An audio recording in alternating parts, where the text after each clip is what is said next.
Allah nggak tidak memberikan apapun kepada kita kecuali ada hikmahnya. Imam Al-Ghazali menjelaskan kepada kita, walaisa makna at-tawakkul at-taba'ud anil asbab bil kulliyah. Jadi tawakul itu bukan berarti kau menjauhi ikhtiar itu secara keseluruhan, tidak. Tapi engkau tetap diperintahkan untuk berikhtiar. Kalau ikhtiar itu menghilangkan tawakal, maka berarti kalau ada orang mau minum, airnya ada di dalam sumur, ngambil embernya saja sudah ngilangkan tawakal. Andai kata ikhtiar itu menghapuskan tawakul, tapi tidak, kau diwajibkan berikhtiar. Mau minum, maka ambillah ember, carilah tali untuk kau menurunkan ember tadi, maka kau ngambil ember. Nah, kalau asbab atau ikhtiar itu merusak tawakul, nanti kalau ada orang haus mau minum, airnya adanya di sumur dan dia tidak boleh ikhtiar. Kalau ikhtiar membatalkan tawakalnya. Apa terus suruh nunggu duduk sampai Allah nurunkan malaikat ngambilkan dia air, atau Allah ngirimkan orang ngambilkan dia air? Kan tidak.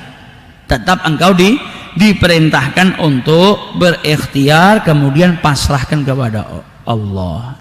Dan pada hakikatnya ujung-ujungnya kalau kau tidak bertawakul, kau rugi.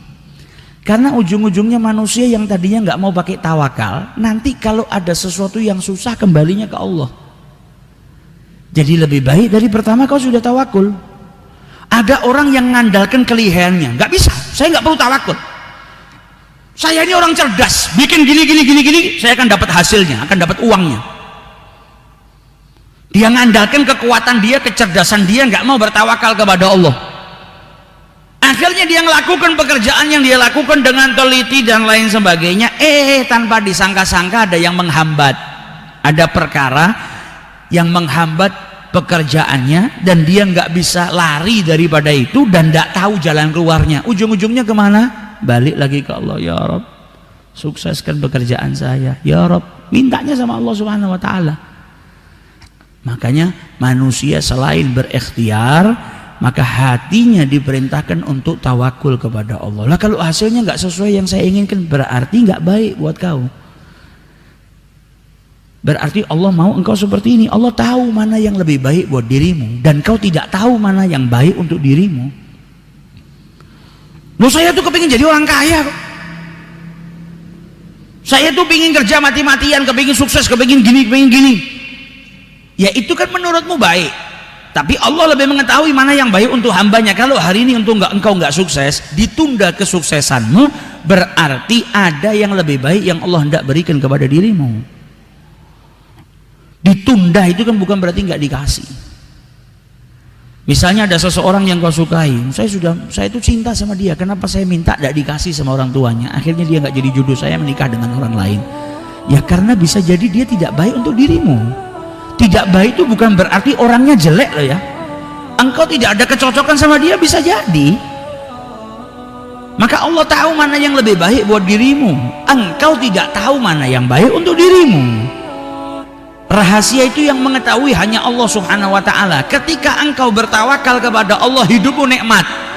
Orang yang tidak tawakal, kalau dia sudah ngira perbuatan saya bisa mendapatkan ini, tiba-tiba hasilnya nggak sesuai dengan keinginannya, marah, hancur, sumpek, ngeluh dan lain sebagainya. Tapi kalau orang tawakal itu kan berarti pasrah sama Allah.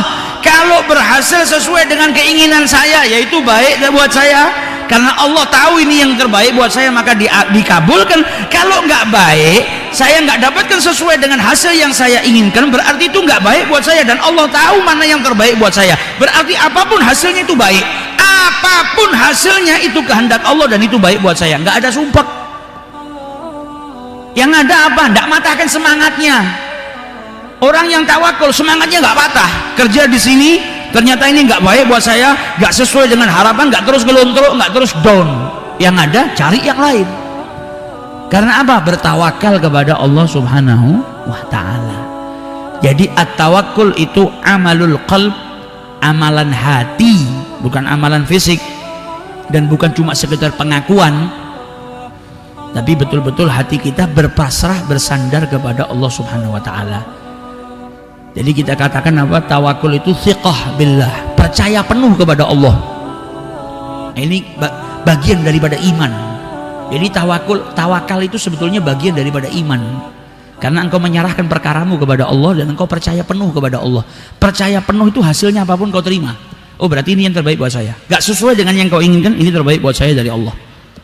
Itu thiqah billah. Nah sayangnya kita manusia terkadang kita nggak percaya sama Allah, nggak percaya penuh sama Allah Ta'ala. Akhirnya ada dhunun, prasangka-prasangka yang nggak baik kepada Allah Subhanahu Wa Ta'ala. Tapi justru kalau urusannya nggak sama Allah, kita bisa percaya penuh. Contoh seperti nasihatnya Syekh Muhammad Mutawalli Sya'rawi. Kadang kau naik pesawat, kau nggak pernah kenal siapa pilotnya. Bahkan riwayat belajar pilot itu kau nggak tahu. Apa terus kita kalau naik pesawat tanya dulu nih pilotnya sudah melakukan berapa jam penerbangan, pernah jatuh nggak, pernah bikin sakan enggak. Tapi begitu kita naik kita langsung percaya sama pilotnya, sudah ini percaya kita, ini bisa menerbangkan, bisa turun dengan selamat. Ini pilot manusia, ini pilot kita nggak kenal, tapi kita bisa langsung percaya, thiqah kepada pilot tersebut. Tapi justru sama Allah Ta'ala yang nyiptakan kita, yang rezeki ada di tangannya, yang ngasih kita sehat dan sakit, yang ngatur seluruh perkara kita nggak pernah percaya totalitas sama Allah Ta'ala. Baik ini orang ini kok kan.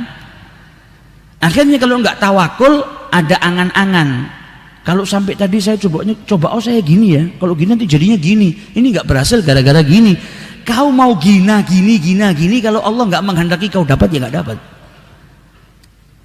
Maka kita diajarkan sama Nabi jangan mengatakan laukan, sudah kau tawakul sama Allah, hasilnya itu yang terbaik untuk dirimu. Kau pingin pergi kemana tahun ini misalnya, berapa banyak orang sebetulnya pelajaran di sekeliling kita itu banyak ya. Ada orang mau pergi nggak jadi, dia tawakul sama Allah akhirnya nggak jadi, dia nerima. Sebetulnya itu pelajaran buat kita. Terkadang orang itu nggak jadi pergi, ternyata apa, tempat atau kendaraan yang ditunggangi sama dia akhirnya kecelakaan, dia diselamatkan sama Allah Ta'ala. Di balik itu semua pasti ada hikmah besar. Jadi Allah tidak memberikan apapun kepada kita kecuali ada hikmahnya. Engkau sedang diberikan kebaikan sama Allah yang mungkin kau nggak tahu, gambarannya mungkin tidak seperti yang kau anggap baik. Lawang saya sudah berjuang gini kok nggak dapat ya. Kita ngiranya, zahirnya itu kita ngira ini kenapa kok nggak dikasih, tapi padahal di balik itu semua kita tidak mengetahui ilmu yang justru itu sebetulnya baik buat kita. Maka kita diajarkan bertawakul, yaitu berpasrah kepada Allah. Berpasrah itu berarti kita thiqah, percaya penuh kepada Allah. Kalau percaya penuh jangan berontak, apapun hasilnya terima, apapun hasilnya ridha. Jadi orang yang sedang bertawakul itu dia sedang naik ke dalam tahapan iman yang lebih tinggi. Karena di dalam tawakal ada apa? Ridha dengan ketentuan Allah Subhanahu Wa Ta'ala. Belajar untuk lebih nerima apa yang diberikan oleh Allah. Ini imanmu semakin tinggi ketika engkau bertawakal kepada Allah Subhanahu Wa Ta'ala.